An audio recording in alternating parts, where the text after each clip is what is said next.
Chapter 24. Lecture April 25th, 1895. Not an Infidel, Against the Wonderful Machine, What Business Sagacity Teaches Us, The Blacksmith and Watchmaker, Object of the School, Want No Moderate Osteopaths, Medicine in 12,000 Poisons, A Case of Aphonia. Wednesday mornings we make it a rule to talk in this hall on osteopathy. To those persons who have been here for some time, perhaps these talks, like some sermons, may act as narcotic and induce slumber. But the strangers present may desire to know what osteopathy is. The same question is asked. What is medicine? What is homeopathy? I take great pleasure in telling you what I know about it. Before I pass to that subject, allow me to say, some persons think I am an infidel, some a hypnotist, or a mesmerist, or something of that kind or nature. Disabuse your minds of all such stuff as that once and forever.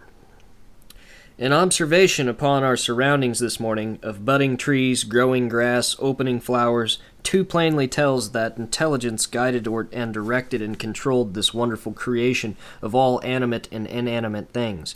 Deity, the greatest of all creators, made this mighty universe with such exactness, beauty, and harmony that no mechanical ingenuity possessed by man can equal the mechanism of that first great creation. Botany, astronomy, zoology, philosophy, anatomy, all natural sciences reveal to man these higher, nobler, grander laws and their absolute perfection.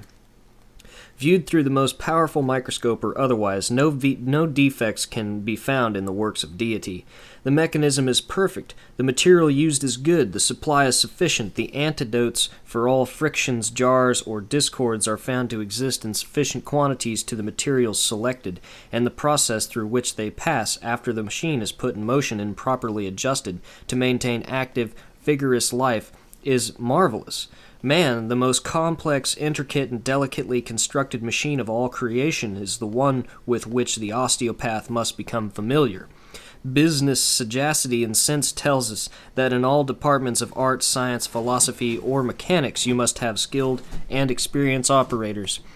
Would you think of taking your gold watch when out of repair to a skilled blacksmith or to a silversmith? Certainly to the latter. Why? Because he is the man educated and skilled in adjusting this delicately constructed machine. He knows its construction, the function each wheel pivot or bearing must perform in order that your watch will, with accuracy, register the time. Even then you would not leave your watch with everyone who displays a placard, "Watches repaired." The skilled blacksmith can do his work in his line. He can make a horseshoe to perfection. He uses vice, bellows, anvil, and hammer. So does the silversmith. The materials differ in the quantity used by each, more perhaps than quality. The great difference being in the delicacy of the machinery and the weakness of its parts to the susceptibility of any foreign substance introduced into the machinery of the watch to produce irregular motion, obstruction, wear, decay, and finally death. The blacksmith can set the tire on a wagon or carriage wheel, place it upon the spindle properly adjusted, and it is ready to roll.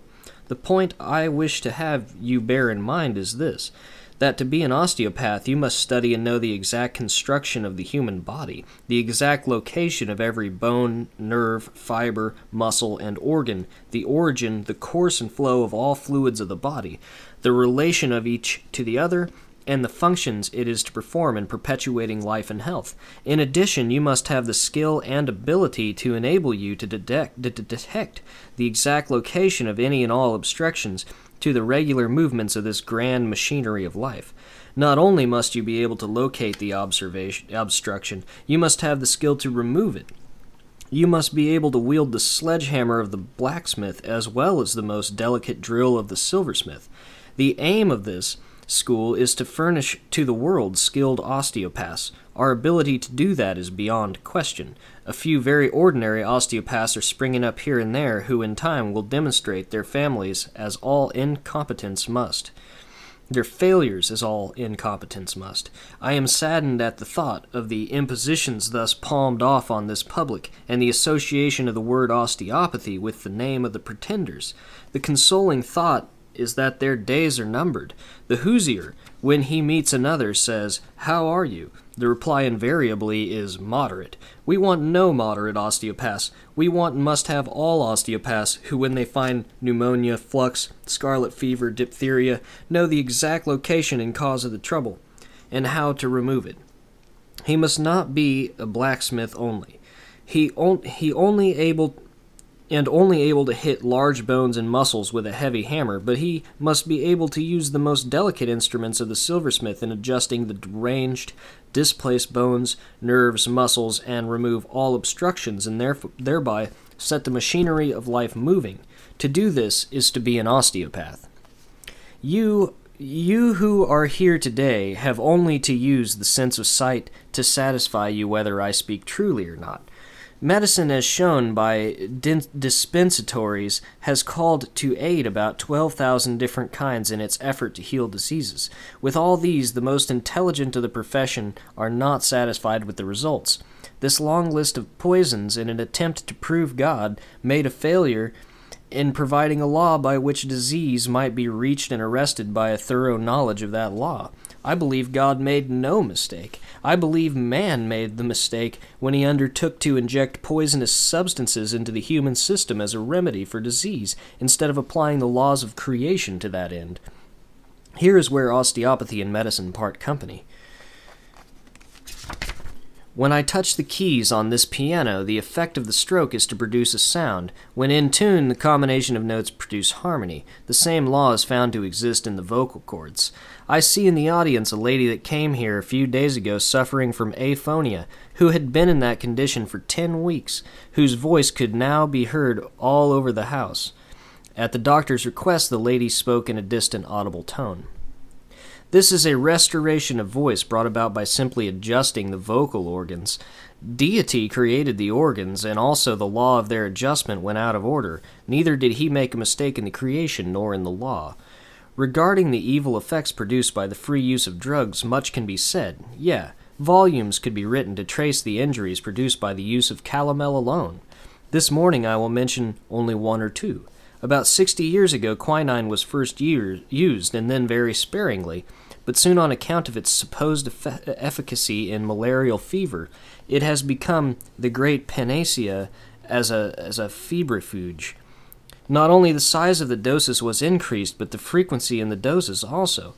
Prior to that time, fibroid tumors were scarce. Today, I verily believe the greater number of fibroid tumors we find in people are produced from the large quantity of quinine used, together perhaps with belladonna and other poisonous substances.